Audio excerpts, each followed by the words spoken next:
It's late. I've got my night clothes on, having a drink, about to go to bed. But I was just watching a few YouTube videos, like I do, and I was watching. This doesn't really matter who I was watching. It doesn't. I can't. It's someone I just subscribed to. But he was mentioning that YouTube is his hobby, and he's been trying. He wants to get back into doing YouTube videos, and I realized that I am totally out of focus.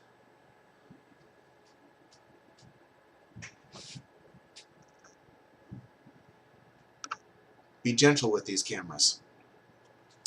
So it inspired me to do a video, which I wasn't going to do because I'm tired and just being a voyeur and watching what's going on. But I thought it's been going through my mind lately at work. I've been seeing a lot of people come in with stiff neck, where you can't turn your head because you wake up and they say, "Oh, I must have slept wrong." I hear that all the time. "Oh, I must have slept wrong."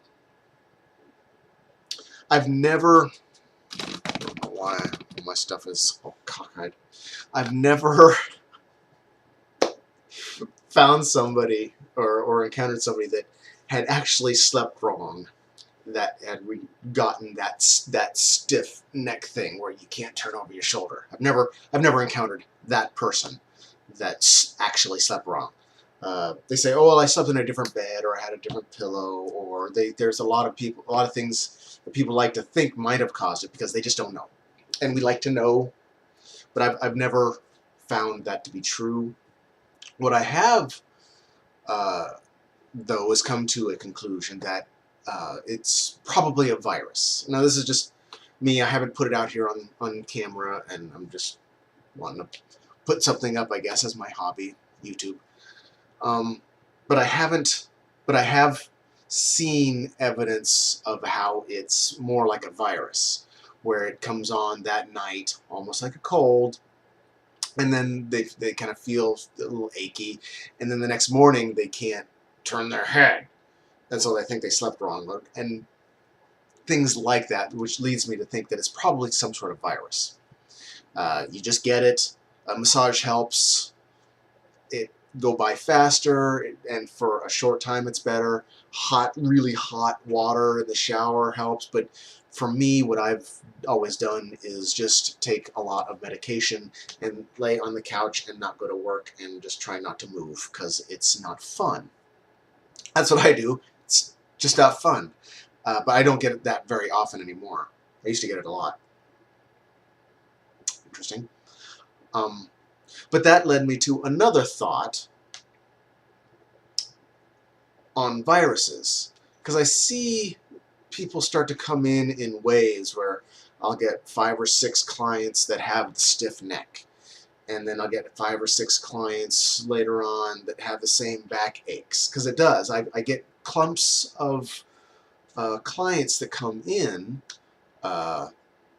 and owning a massage center, I see all the other therapists' clients, because I'm always dealing with everybody's clients.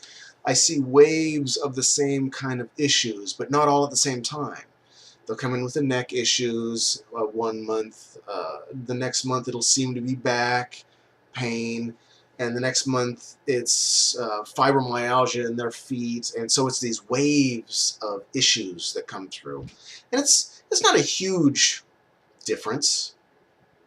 I mean, it's not like everybody comes in with neck issues 1 month, so it's not regimented. It's just I see little trends here, and it started me to thinking, I wonder how many viruses and how much viruses affect society as this wave. Because you see waves of anger go through. You see waves of certain diseases, of course, as always, like these waves where the virus just kind of spreads naturally, organically.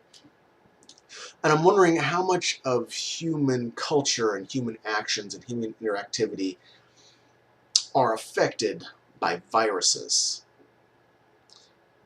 And because I do believe that we are going to cure viruses, nanobots, or uploading our consciousness somewhere in between that, the boosting our immune system and becoming synthetic. I know that we're going to control viruses at some point, and I'm wondering how much of an impact we're going to see. Maybe I should say it this way. I believe we're probably going to see a huge impact as far as culture and interaction between humans.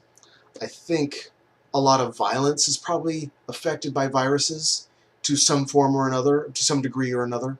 I think domestic abuse, I think sex, I think a lot of what humans do naturally and what animals do naturally is hugely affected by viruses.